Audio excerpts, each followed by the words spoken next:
Hey everybody, it's me, Jimmy V, coming at you live here from the Dummy Guy studio here in Orlando, Florida. And this is Marshall. And live? Yes, you are live. Hello, audience. Do you like an audience? Sure, I love an audience. Hello. Ow, ouch, that hurt. What happened? You hit my hand. I hit it? Yeah, I'm a dummy. I can't do it. You're right. Okay. So, everybody, we're live. We're going to be talking about convention today. I've got some people in the chat. We've got Ann Seaton is out there. We've got Chuck Lyons. Hello. Christy is out there. She's actually right next to me here. We've got Ron. We've got Neil Bacon. And we are going to talk tonight about convention. It's coming sooner than you think. And, I feel like every single day the time is ticking and ticking and ticking down, and we are going to be together before you even know it. And I'm excited about that. I know many of you guys are excited about that. And this is the first in a series of what I'm calling convention conversations. It kind of sounds, maybe kind of official or maybe kind of late night. I don't know.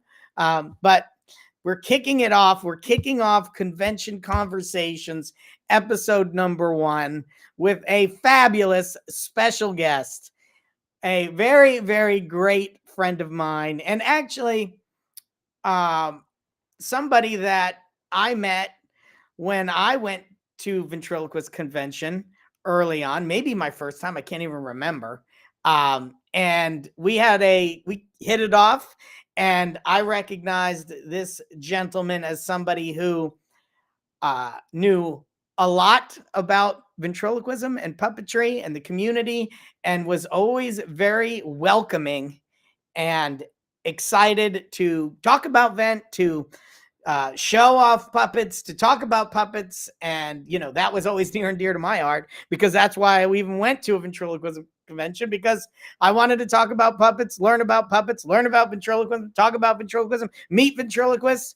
And he was there. And we've been friends ever since. And I would like to introduce to everyone out there watching live tonight my very good friend and the head of what we call here at Convention HQ, the head of our ventriloquist ambassador committee or community. I'm bringing him on, Mr. Puppet. Oh, yay! Bob, where you at? Hey, wake up! Here I am. Oh, there he. Sorry, I had to take a little snooze. Yeah, well, I was bantering. Of course, you had to snooze. It was a long introduction, right? Yeah, this is my partner, Rusty Zippers. Hey, how you doing? Hey, Rusty. Hey, how are you? I'm good. What's going on? What's going on? I told you we're going to get and talk. What do you say to a group of friends watching us? Hello, my name is Rusty Zippers. Good. And I'm an alcoholic. No, that's not the group. Not wrong show. Wrong, I did say it was kind of late night, though. That's Thursday night. Tonight's Tuesday night. Oh, okay. All right. Tuesday night is what do we call that? Late night. Yeah. Diners night. And yeah. One question. What do you want to know? Are we getting paid? And we'll talk about Jimmy later. Well, Jimmy's in his dummy room. We're in our toy room over here. Bob, it looks very festive behind you there. Which toys room? I know there's the toy room. I thought there was toy rooms. Right. Well, over there we have the Beanie and Cecil. Yeah. And then we have Fonzie on this side. Yeah. Hey, sit on it. Yeah, sit on it. And then behind us, that's Magilla Gorilla and all my Hanna-Barbera. And I got Car 54. And we're going to, turn around. I can't. This is an old Jimmy Nelson routine. Turn around. I can't. Why not? I'm stuck. Jimmy, would you mind? This is we're doing vaudeville here, folks. Hold on. Give me a second. Ah! What's wrong? The wrong way. Oh, the wrong way. I'm sorry. There he goes. There you go. Zippers. You can steal that joke. Okay, you can steal that.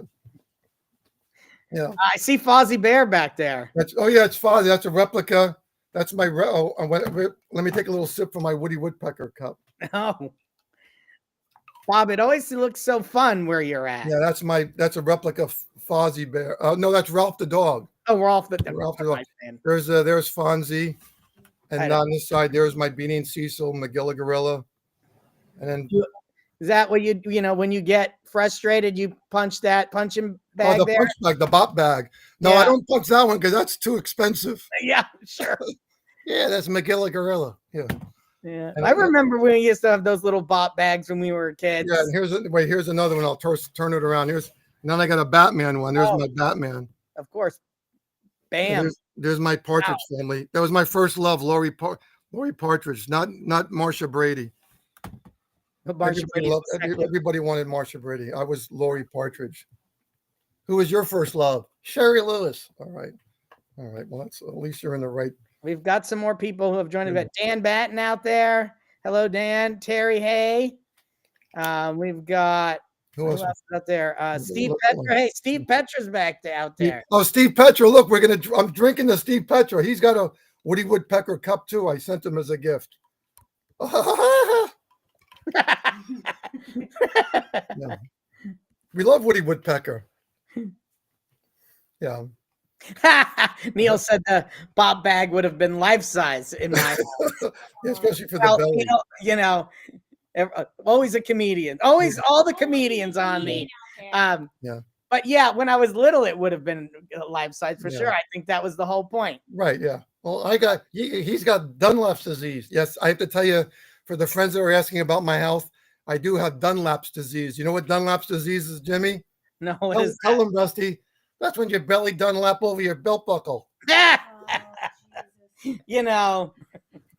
So this is what you guys can expect on convention conversations. Yeah, a right. bunch of bad jokes. Come on, we're doing our routine here, folks. Look, we've got Mark Wade is in the house. Mark I have to be careful because I have to be.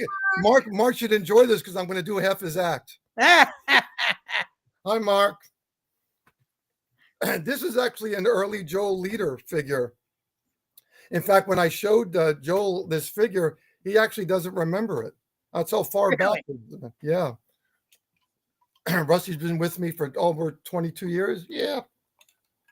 Yeah. I would. I do ventriloquism and drink, but then I'd get my shirt all wet. Yeah, then I could. Yeah, it's all right. So Bob, one of the things that I talked about in the intro was how welcoming and excited you've always been when it comes to puppets and ventriloquism and convention, frankly. It's a lie. It's a lie. It's a lie. All right, we're done. Do you mind if I put him down? No. Come on. It's time for the adult conversations. Yeah. Bob, so get out of the camera and get Rusty back out here. Yeah, right. He's fine. He's fine. Just stay down there. Okay, he's good. Well, you know, Jimmy, I got to tell you, when I first went to the convention in the early 90s, it was actually really very welcome. So that kind of just set the tone for me to continue also doing that for others too. I remember. And you have. I remember walking in the Drawbridge Inn. It was a dump, but it was our dump. We loved it. And I remember my very first dummy was in the lobby with Johnny Main and Bob Ladd. And the only other dummy I've ever seen in my life is the one that I owned. So when I saw Johnny Main and Bob Ladd in the lobby, my hands were shaking because I've never actually saw another dummy before. And Bob and Johnny would do a routine together in the lobby. And you saw some ventriloquist puppets too. Oh, yeah. Yeah, right. And so that kind of set the tone for me. And then it was just uphill ever since. And downhill and uphill and down. But mostly it's been uphill. Yeah. And, you know, I've heard so many stories from vents over the years of their experiences coming to conventions of past and meeting people in the lobby, you know, watching people in the lobby doing ventriloquism. A lot of those times, if it was older vents who have been around a long time, it was someone like Johnny Main, you know, holding court. And I always just thought that those were great stories, but also be such a impactful part of what made convention. Yeah. So Well, at the Drawbridge Inn, there was also a bar downstairs. So we would all go downstairs and do karaoke, and they allowed it. It was just fun. I remember dancing with Carol Green and just having it was just, the convention is just one big party. I tell people that have never been to a convention what it's like. I go, you don't sleep for 4 days. You don't sleep. You are up all night. And all you're doing is talking puppets. which some people I think might be like, but really, you are talking puppets and you're talking ventriloquism, but you know what? The great thing about people in our line of work is they're funny people that like to have fun. And Yes. so often what you're doing is laughing, and I think Right. that's one of the things that makes convention, this convention better than any other convention you can go to, because if you want to have a good time and laugh, then this is the right place for you, because not only is there fun things like puppetry and ventriloquism and comedy, but you've got all these funny people that basically Right. try to make Right. people laugh for a living, and they're trying to make each other laugh, and try to one up each other with jokes, and Right. Well, it's just fun. another thing is where most people are performing or having a puppet at home, they might not have the support from family and friends or the community, and then I don't want to say they're shunned, but they're not able to blossom or bloom and to grow. And I'll tell you, at the convention, I want to see people walking around with a dummy or a puppet. In fact, I always tell this as a joke, but this is true. There's one ventriloquist I've known for now 30 years. I've never seen her right arm. Yeah. It's okay because sadly, when we go back into the real world, the puppets are not sometimes accepted. But at the ventriloquist convention, yeah, you walk around and you do. I remember walking around early in my career, and you would do a routine for Clinton Detweiler or for Mark Waid or Ken Groves or all the big wigs that were giants that you wanted them to see you wanted to show them that you were performing. You were accepted. You weren't shunned or laughed at. They would tell you to move ahead or manipulate it this way or tell a joke that way or, move your arm. It was Liz Von Sagan too, the ladies at ventriloquism with Judy Bush. I really grew up in a great time. Yeah, well, I mean, you did, but it's a great time now because That's the point. One of the people that are now Right. out there giving advice to the new people that are coming for the first time. Right. And I have to tell you something, the convention is a lot of fun. And I tell people that it's the mother lode. It's where when you think about it, I just came back from the clown convention, the World Clown Association, where I headlined, by the way, hint, hint. But there's a lot of clown conventions, but there's really only one ventriloquist convention. And that's the mothership. That's where everybody comes and everybody knows about it. It's always the third week in July. It's always in Fort Mitchell. It's not, most conventions are, moving from, in fact, the World Clown Convention is going to be happening in Boston after Dallas. And last year it was in Florida. But the ventriloquist convention has always been in Fort Mitchell. Why? Because of the museum. I mean, I've been going to the museum for years and I still want to go. Every year you still want to go. Because, Lisa and Ann, they change it around. It's not the same, especially now with the new building. Oh, my goodness. The friends that haven't gone in the last couple of years, you won't recognize it. No, and you're right. They do Lisa does such a great job of creating with the new space, creating new exhibits, moving stuff around. The last time I was there, at least she was moving stuff around, so it will be completely different when people see it this year, which is exciting because you see things that you didn't see before, just Right. simply because they're put in a place where you can notice them, Right. rather than you Right. didn't notice them. And you have people like Al Getler, and sadly, since Al Seamox passed away, but Al would always be a guide at the museum, and you'd hear these great stories. Sadly, you don't hear Frank Marshall stories anymore. So I was very grateful to being around Bob Isaacson and Johnny Main and hearing these Frank Marshall stories that I still remember. And so I'm able to pass on some of these stories when you see some of these dummies and who made them and what did they do. Some of those dummies I saw actually perform in the 90s that are now being shelved at the museum. And it was just a real treat. They're being honored. Bob. Yeah. They're being honored in the museum. Right. What did I say? Shelved.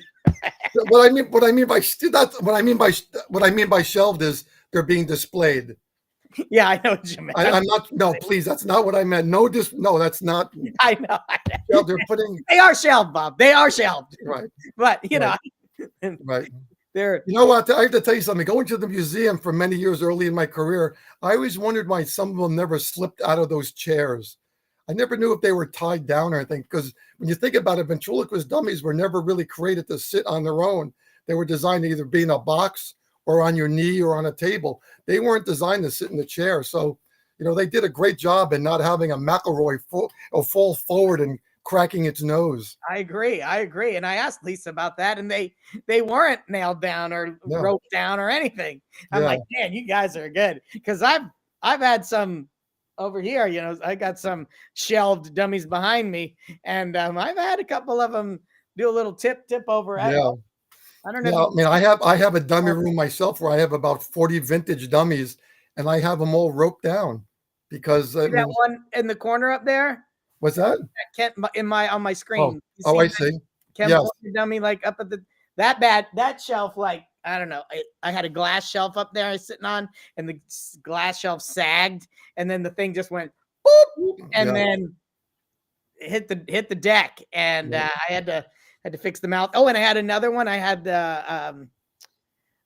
this Corey Coleman figure that was painted by Bill Nelson. It would kept falling over, and so I had it in like this cubby hole, and this is my last room. And I said, you know what? I got to put something heavy inside the dummy to hold it down. So I found a can of like sliced pineapple, because it was heavy, and I stuck it in the back inside the dummy to weight it down. Well, it was in there a long time, and at some point, I don't know what happened, but something jostled everything around. Dummy fell off the shelf, hit the ground, and that can of pineapple broke open. Really?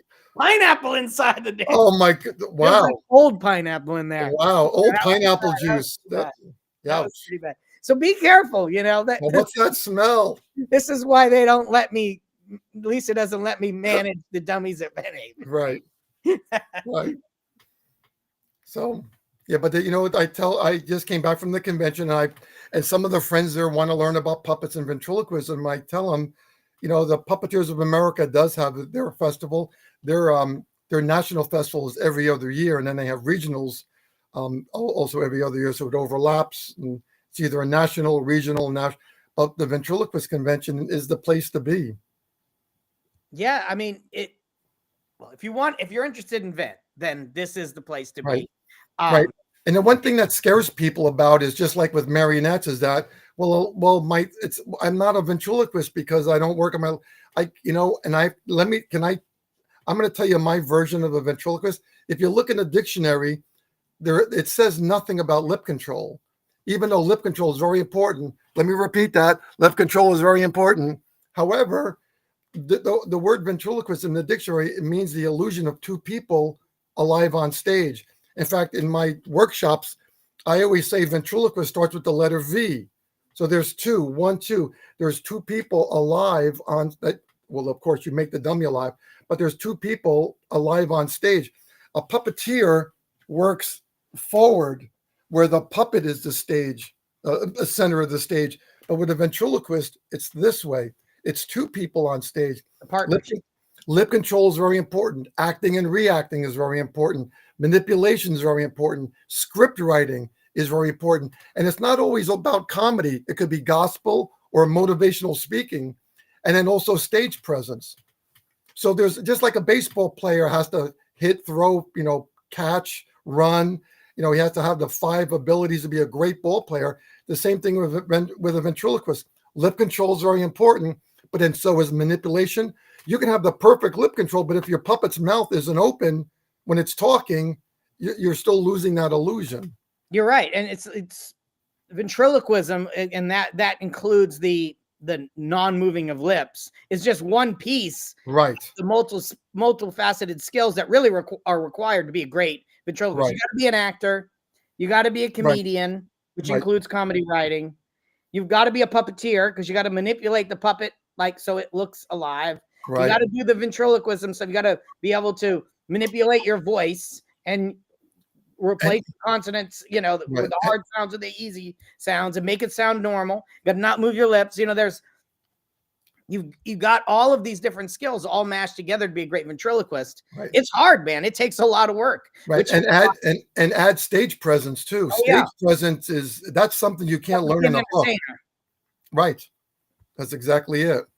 You know, the way, you know, whenever I've been teaching for many years and I do not teach lip control. You can learn lip control in your own house, in your bathroom, looking in the mirror. I teach about everything else. I teach about, actually, one of the things that I teach and what I did at the clown convention in Dallas is I taught about eye movement and eye control. So just like when if you want to take somebody's picture, you always want to look in the camera. But the sad part is when most people have puppets, their puppets are always looking in different direction. I teach always where the eyes are, so it looks into the lens of the camera. And so, and that lens of the camera, when you're taking a picture, is also the eyes of the audience. So I always teach that the tips, the fingertips, not the nail, the fingertips are in most cases, the way of the puppet is built, of course. But if the eyes are more forward, your fingertips are the puppet's eyeballs. So when it's looking in the lens of the camera, it's actually looking at the audience. Because when you talk to somebody, you want to look at them. Jimmy, you don't want me to talk to you and like, look at this. You want eye to eye contact. And that's what you want as an entertainer.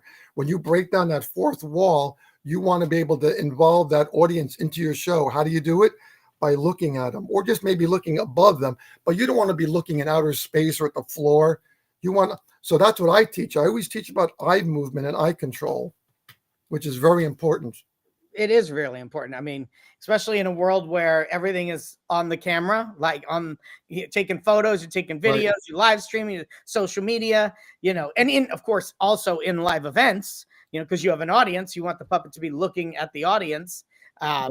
And making eye contact with the people in the audience. It's critical. And these are just subtle things like that. A lot of times you don't even, it's hard to look at yourself doing what you're doing from your point of view. You have to record yourself or have a coach, right? Look at mentor. what you're doing and a mentor, right? And tell you how it's coming across. And I'll tell you, Ken Groves wrote a book many years ago in the early '90s that I still use today.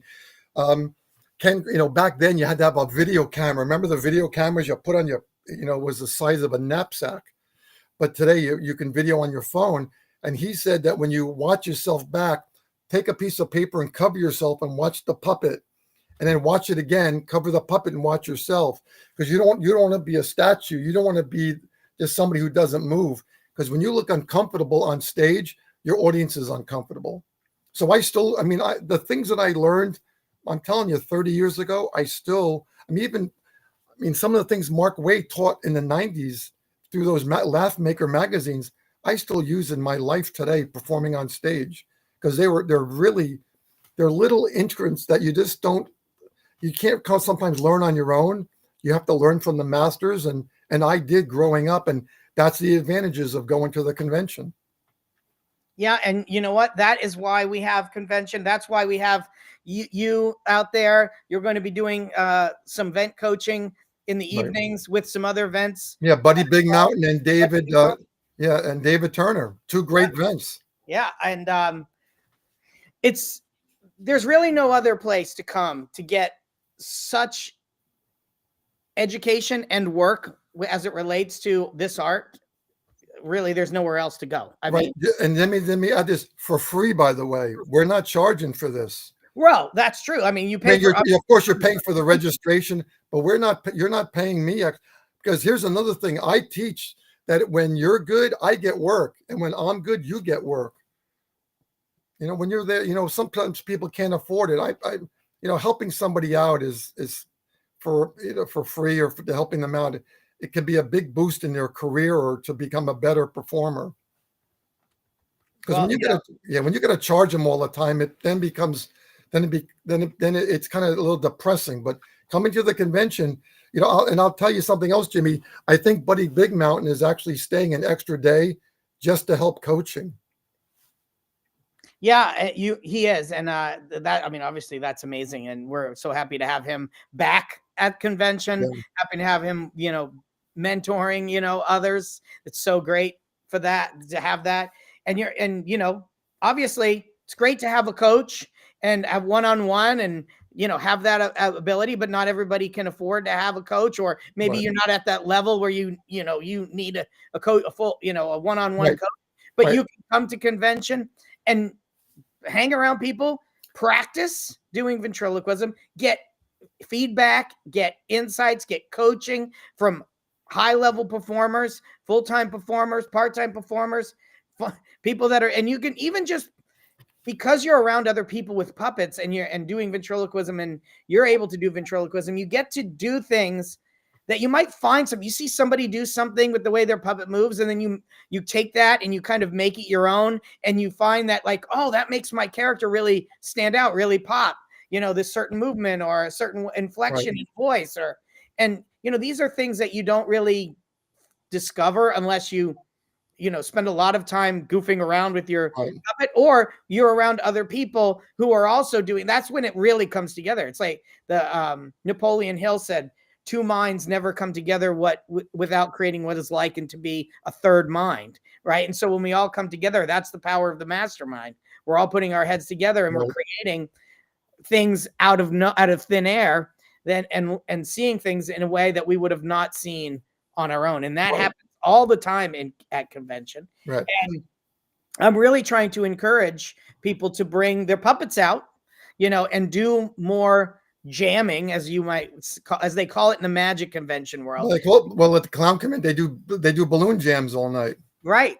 So, in the you've been, I'm sure, to a magic convention as well as a clown convention. You go to a magic convention, the hallways are never not full of magicians showing each other something. Right. Right. And I think that, at the ventriloquist convention, you don't have to obviously take your puppet out and jam with your puppet, but you should. I encourage that. I want to encourage jamming with your puppet with other people in the off time. If you don't want to do that, you want to hang out the restaurant or the hospitality, obviously those are available as well. Those are options are available as well. But if you're there to do ventriloquism and learn and improve and get better, then yes, please, you do the coaching, engage with each other in jam sessions. This is the way you're going to learn. By play, you improve, right? Right. Absolutely. Two quick things. I don't want to dampen those who do charge for teaching and coaching. No. So I'm just talking about at the convention. If someone's sitting, if Ken Groves is sitting there and you want to ask him a question, I'm sure Ken would be there to help out, or the other giants, or myself, or anybody else. So I'm not trying to say that for those who charges coaching, if you can do it, great. Another thing, Jimmy, that something happened many years ago. Somebody took my lunch money when I was that's another story. That's another story. But it was rusty zippers. Yeah, right. Yeah. One of the things that's really great, because we're going to have Buddy Big Mountain back again. Buddy Big Mountain did something for me years ago that I still remember to this day, and I now instill it in others. What's really great about Buddy is that he does a variety act. That's another thing about this year's convention, variety. For the first time that I can remember, there's going to be clowns there, and they're going to be accepted, and there's going to be some lessons being taught there about clowning, and which is great, by the way, because I love my clown community. Is that I work with marionettes, and I was working with a marionette, and I thought I was doing okay, and I gave it to Buddy, and he was just playing with it, and I saw what he did with my marionette that I didn't think, or I could think that it could do, and all of a sudden I didn't realize I could do that with that. And so whenever people have a puppet, I always say, instead of you performing it, let me have your puppet, and I want you to see what your puppet looks like from the audience's point of view. It's amazing that what you see with a puppet when you're performing is totally different from what the audience sees. And you can do maybe some movements or manipulation that you weren't aware that you can do. So give your puppet to somebody else and watch them do something. It will really open up that box of creativity that you have and make it even bigger. And then that will make you a better entertainer. That's such a great point, Bob. And I'm glad that you brought up the variety and ventriloquism convention theme. really one of the reasons why we're talking tonight is because this is the convention conversations. And when it comes to variety and ventriloquism, you're one of the people that always pops into my head because, you know, you're the king of adding variety to your ventriloquism. And when I started, I got to tell you, I didn't know how to do ventriloquism. Taught myself how to do ventriloquism from a book. I started doing ventriloquism. I met some people that were doing ventriloquism, but because I established the Central Florida Ventriloquist Association. And in that group of people, there was a lot of people that didn't just do ventriloquism or do ventriloquism at all. They were clowns and magicians and ventriloquists and a mix and other things, other entertainers as well. And I started to meet these people for bringing the club back together. And one of the people took me to a magic meeting, and I learned about IBM rings. And that's not a ring, that's a magic group for those that don't know. It's a magic club. And I learned about I learned from some clowns, and my first shows that I started to do, I couldn't afford a lot of puppets. So I had one puppet, right? And I needed to fill the rest of the show. So I bought a couple of cheap magic tricks that I could do. You know, I learned a couple of clown gags, and I kind of strung it all together and made a little show, right? And then I went and started performing. And then, of course, as I did that, I got better at different parts of it, and I added more ventriloquism, more puppets, and added better magic. And I created a variety show. And I think that we as entertainers and as ventriloquists can learn so much from these other disciplines and other entertainers that see entertaining people differently than we do. Correct. You know, ventriloquism is, you know, once you see a dummy on stage or a puppet on stage, after about 3 seconds, it's almost like, what else can you do? Ventriloquism is mostly verbal, but a marionette act is mostly all visual. So that's why I open up almost every one of my shows with a marionette show, because what it actually does, my marionette show actually helps my ventriloquist act. Why? You know, in vaudeville, the first act of a vaudeville act in the early in the 19th century, in the 20th century, it was called a table setter. And what that did is it put people in their seats. There would be firecrackers and smoke and loud noises and just basic explosions. So people would go, what's going on? What's going on? And it would put them in their seat. And once that first act is over, then the show actually started. Well, my marionette acts actually put my audience in their seats, because they've never seen the majority of people have really never seen a marionette act live before, just like a ventriloquist act. So they're going, ooh, wow, look what they could, wow, this is enjoyable. And so I'm going to say this, it actually shuts my audience up. Because they got to watch. Right, they're going to watch, because you don't want people talking when you're doing a ventriloquist act. So it actually shuts my audience up. And what that does is, boom, once I'm done with my marionette act, then I go into my ventriloquism, because they're saying, wow, what's next? I enjoyed that first act. What's next after the table setter? So my first act in almost all my shows sets my audience in their seats for them to enjoy what's going to happen and follow with my marionette act.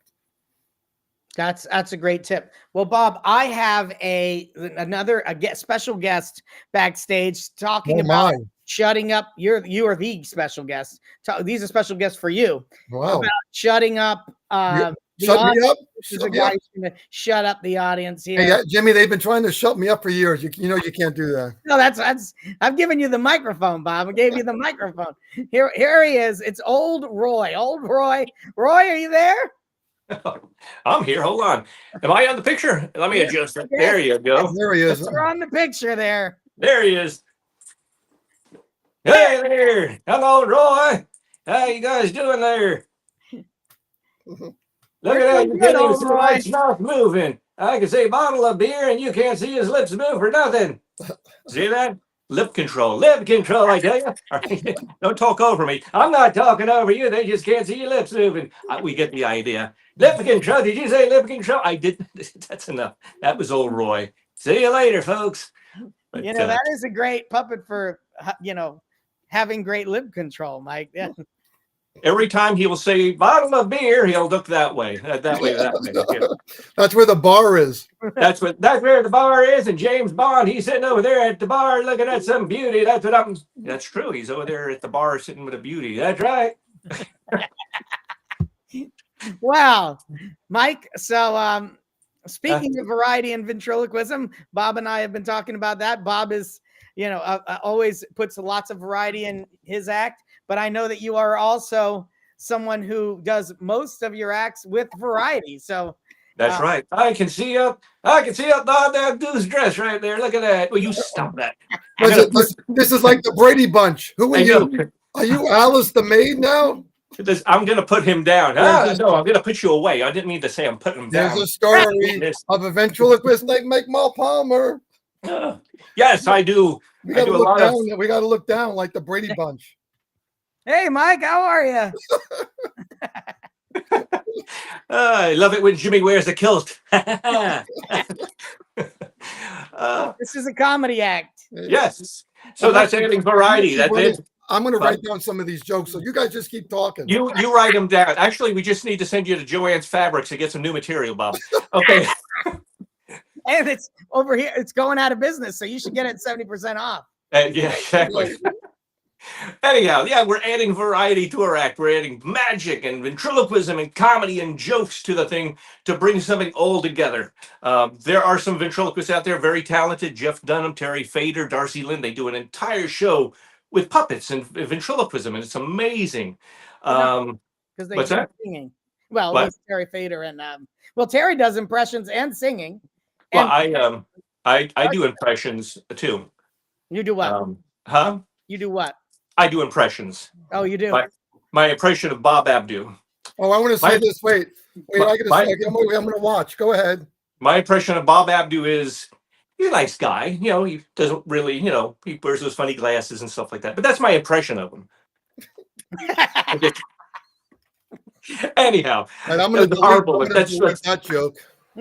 You don't think that was a good impression, Bob? It was a horrible impression. No, but that's why that's not in the act.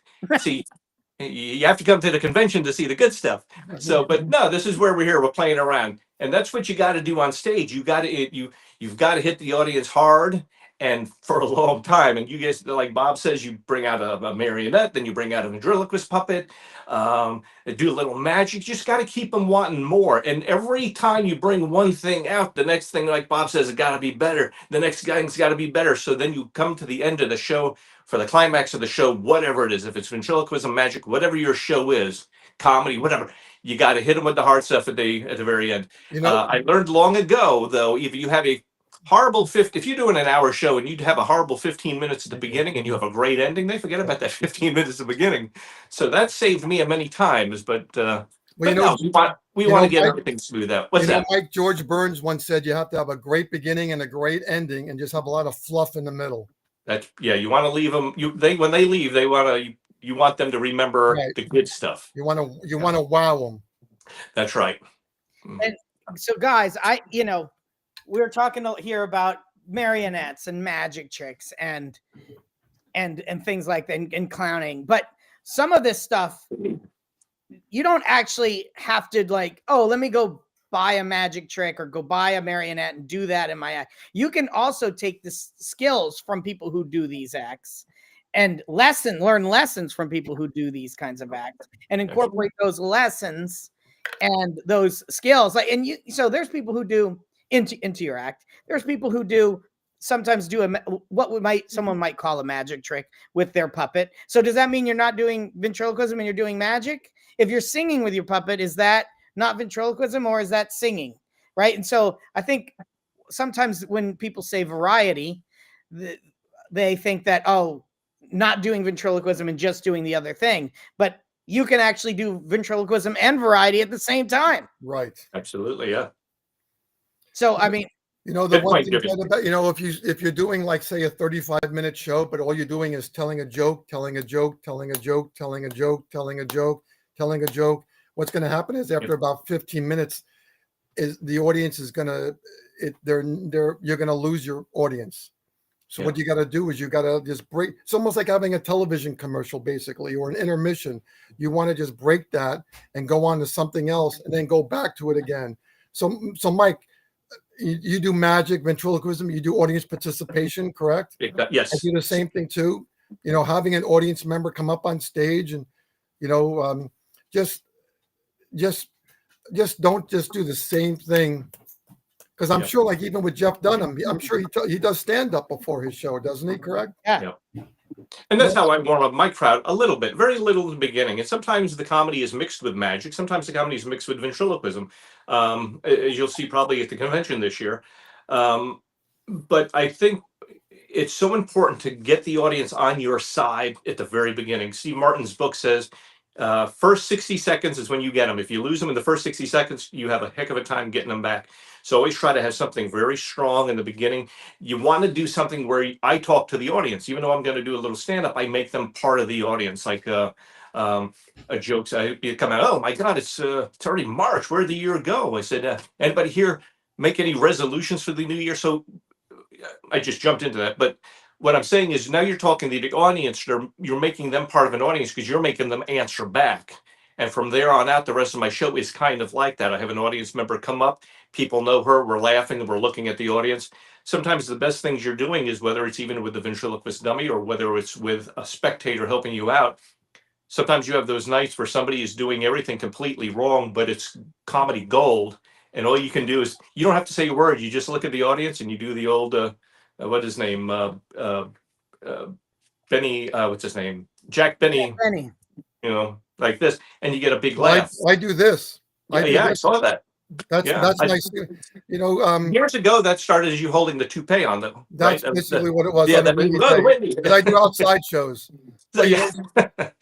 Yeah, you know, Jimmy, going back to a convention, why you should go. There are so many little tidbits that you can learn by going to the convention. I remember years ago, again, I was really taught by the best, and I soaked in a lot of information.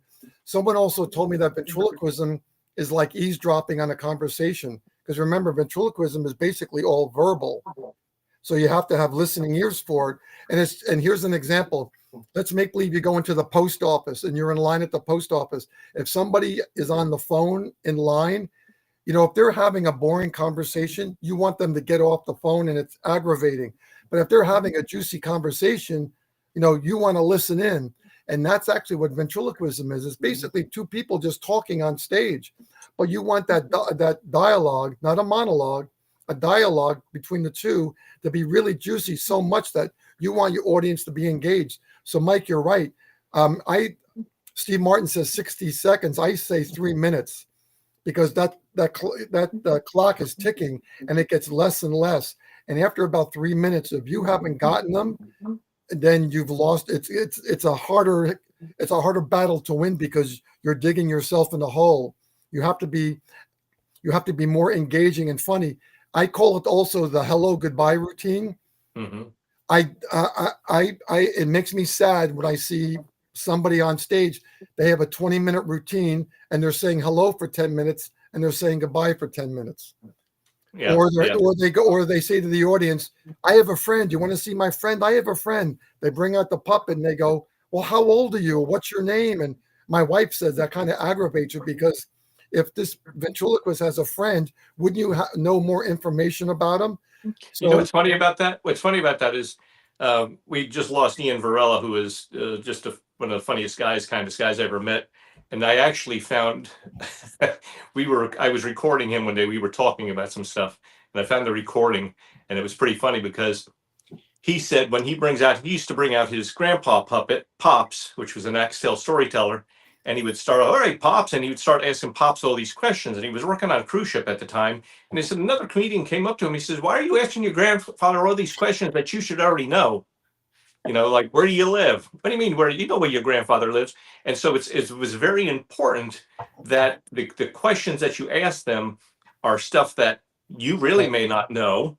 And now the audience is engaged to figure out, okay, what's he going to say? What's, you know, the other point I was going to make was you're spilling the tea, basically. They, like Job says, they think they're going to hear something juicy, and they're sitting on the edge of their seat to figure out, where is this going? Jimmy and I have talked jokes, we've written jokes, we've played around with routines. Jimmy and other people have said those jokes will never work. They're too long. Jimmy says, I'm the king of the long joke. Mike I is will tell a long joke. I will tell a joke, and it'll be so long, and then I hit the punchline, and it was worth it. But it's one of those jokes where people are like, "Where is this going?" It's a little uncomfortable, and then the punchline hits, and everybody's like relieved. It's like a roller coaster. You're going click, click, click, click, click, click, click, click, and then boom, down you go. Everybody's laughing. So, and that's the kind of things you learn by watching and asking questions at the convention. I mean, every time I go to the convention, now the sad thing for me is I don't live by any other ventriloquists, not close by. Jimmy's about an hour and a half away. We get together here and there, but life's busy, shows are busy. But when you go to the convention, man, you get your mind muscles stirring, your imagination going. It's like going to Willy Wonka's park, because all of a sudden you have what's happening in my imagination. Oh, I can't wait to put this or try this in my act or write this. This is going to be so fun. And it's like that every time I go. So whenever I get into a slump, I either call up Jimmy, I'll call up Bob, I'll call some other people. You called me this afternoon. Yeah, you hung up on me. You didn't I even know, answer. well, I mean, You can't take a hint. I know. I always call him. He said, "Can't talk. It's supper time." Yeah, never called me. I said, "Bob," I said, "It's 7 a.m. It's supper time." but no, you're right. You're right, Mike. And again, at the convention, go to the open mic. No one's mocking you at the open mic. In fact, I make sure that even if you think your act is bad, and it might be bad, we still want to encourage you and help you out and have fun on stage. Let me tell you something. Another thing you'll never hear at the convention, and I don't think I've ever heard it in 31 years. This is my 32nd year going. I've never heard boos. You won't hear a boo at the convention. You'll hear a boo in the world. The real world will boo you. You're not going to get booed at the convention. Yeah, the only boos are in the hospitality room. That's right. There's booze there. Booze, right? Booze. Okay, Mike, that's funny. Okay, that's funny. I love what I do. I love what I do. The funny thing though is sometimes what you need is just more time in front of an audience to make something work and make it funny. That's why doing open mic is valuable, because even if it's not ready, general open mic is the perfect place to get up there and get some experience, get some stage time, get something in front of an audience, and see how it's doing. Yeah, Jimmy, how many applicants for the senior contest now? Is it junior contest? Is it 10? It's 9. 9? Because back in the day, because I'm talking like an old man, back in the day in the 90s. 8, and there's 2 alternates. It's 8 and 2 alternates. Okay. But back in the 90s, the open mic would last till 3 or 4 o'clock in the morning. Oh, and you could do anything you wanted. It didn't have to be event related. I remember one year, one guy was jump roping chains for like 20 minutes. It was crazy. But you know what? Variety invent. Yeah. But we've gotten more toward. Right. It's gotten better. Yeah, it's been more refined. Yeah. I will say this about new routines and stuff like this. If you're just getting started and you're going to do this variety act, sometimes magic is a good way to you see a magician do a trick, or you buy a trick and you can perform it right away. It comes with the patter, stuff like this, so you really don't you change it over time to make it your own, maybe. But the ventriloquism is a little tougher because you have to actually write the material yourself, see if it works and all this. So if you have a variety show where you're doing maybe a little comedy, you're doing some magic, and you want to maybe try a little ventriloquism, maybe 5 minutes of it, it's a perfect way to try it out, see what the reaction is. If it's good, you got a winner, keep working on it. If it didn't go over like you wanted it to, then you can put the puppet away and boom, jump right back into the show with another magic trick or something like that. So there's a nice way to weave different things into your act for these variety shows. And I do it all the time as far as trying new stuff out. I'm trying something out new this Thursday night, hoping it works. I'm sure it's going to go over good to a degree, but I'm sure there's going to be some kinks. There's always kinks you got to work out. So, yeah. But if it bombs,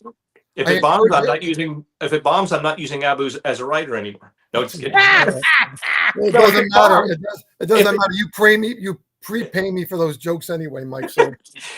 But if it bombs or it doesn't go the way I wanted to, I can quickly end it and then get back into my regular show. And so that's the nice thing about a variety show. You have other things to fall back on sometimes. You know what? And Jimmy, the coaching thing is a great thing for young not just young. When we say young, we always think of teenagers, but young in the business. Young in the art, right? Yeah, you could be 50, 60 years old and still be young at the art. So I encourage you, please, if you come in, I'm there to help you out. Listen, I've got 31 years of experience here, and I want to share it, because if not, it's being wasted. I had great mentors growing up. Sadly, mentoring isn't as important or big because of social media, but the convention is a great way to hang out one-on-one, talking, not just typing. When you sit at the dinner table or the tables in the lobby, and you can hang out, and we'll give you that special attention. It's very, very important that to help you out. That's Chuck. That's me. That's me. I'm probably calling you to see if you're having dinner still. Yeah. Mike, you said something about calling you the king of the long joke, and I do call you that. You are the king of the long joke. But one of the things that I think makes it work for you is that you are a really good storyteller, which is actually a completely different art form, right? Storytelling. And we're going to have Margaret Clowder at the convention. She's going to be performing on the Wednesday night show. She's going to show us, she is a storyteller. She's going to do some of her character ventriloquism, but being able to tell a good story is another skill that can be weaved into an act, and certainly is a great skill for ventriloquists, because it allows you to do more with the dialogue than just jokes. Right. Jimmy, can I add something to that? Sure. When I'm teaching those that want to learn ventriloquism and they buy a puppet, like at the clown convention, some of these friends just bought a puppet. The first thing I say to them is, what's the puppet's name? Well, I don't know. Well, if you don't have a name for the puppet, it's hard for them to keep going on its personality and routine. But then when they do have a name, just like when a baby is born, the first thing you do is name it. And then you have to have a personality with it. I always tell a story, always. It's 100% guaranteed on every puppet before I bring him out. I have to let the audience know why I'm with this character. And once they understand this, like with Rusty Zippers, our routine is that he and I used to be a team in Vegas. And then after our act ended, he goes one way and I go to the other. And we're now reconnecting on stage. So we haven't seen each other for a while. So that's our persona on stage. So then that way the jokes and the routines and the stories that we tell in our act make sense because of the story I told to the audience on why Rusty's with me. And I don't know if you guys I don't know if you guys know this, but at convention this year, we have on Saturday, we have a gentleman named Michael Paul, who's a ventriloquist, was on AGT. He also is a producer and director and a writer for Hollywood television. Yeah. And he is going to be doing a lecture about making your characters more believable. And part of what that is going to be speaking about is how setting up and creating the backstory for the character is so crucial to actually creating the act and creating the comedy that goes along with the act. And this is exactly what you guys have been saying. If you it doesn't have to be with a ventriloquist. It could be with an Axtell puppet. It could be with a sock puppet. It could be with any puppet. There has to be a story that you have to tell the audience on why you're together. But it's also the same with just doing plain stand-up. You have to be able to you're telling a story that people are relatable to. So like if I go, when I did some comedy clubs in Florida, some of the ones that I do have more senior audiences in certain areas because it's Florida, 65, it's a law, you move to Florida. So when I was doing a comedy club, I knew my audience, I knew what material I had to do. And some of the other stand-up comedians that would open up for me would come out and they were doing comedy club material that worked in comedy clubs with 35 and under, 30, 20, something like that, and it just didn't go over well. So when they're talking about writing material or you're scripting a theme show, this is all about the audience you will be performing for. So it's very important to write for who you're performing for. Right. You talked about Ian. I've known Ian for 30 years, and he and I were talking about a joke that he told, and he tells a very funny joke about football. And so he would say that wherever town he was in, he would say that football team's name. And I said, well, that's really great. How did you learn? This was years ago. I said, why do you do that? Why do you change your routine? He says, because I would talk about the Washington Redskins in California and they didn't get it. Right. So then he Exactly. talks about the Raiders or whatever football team. I'm a baseball fan. I don't know much about football, but when you that's knowing your audience, Mike.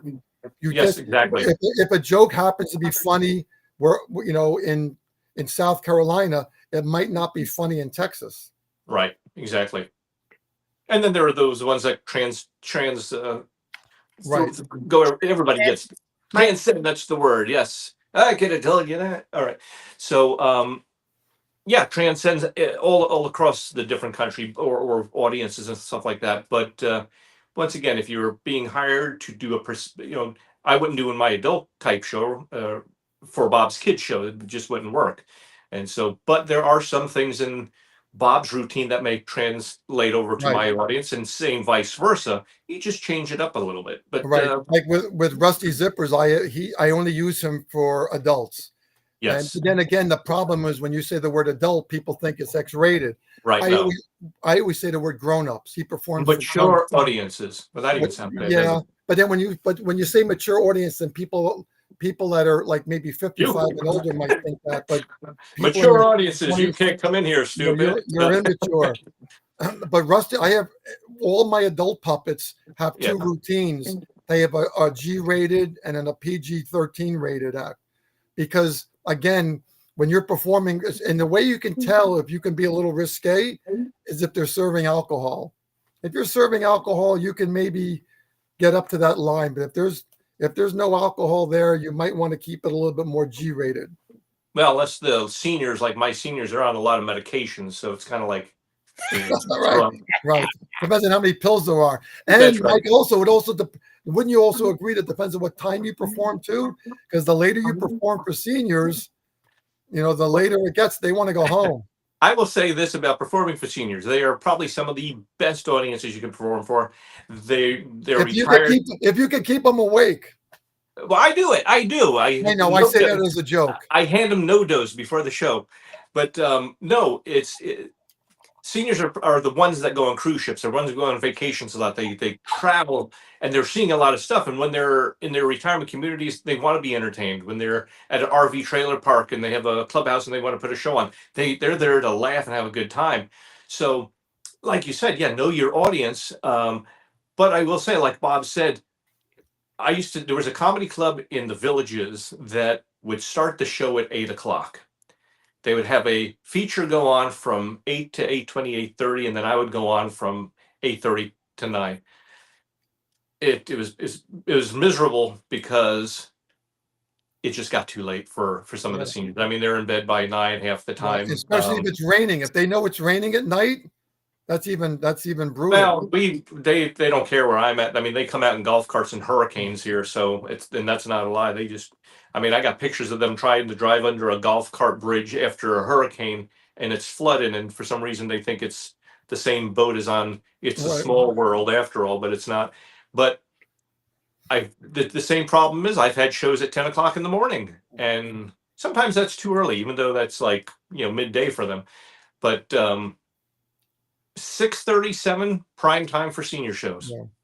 So getting back to the variety of the theme of the convention, whether we're doing it for seniors or children or families, we talk about variety. Having the kind of music in your show also helps out. Mike, let me ask you, Jimmy, do you mind if I take over?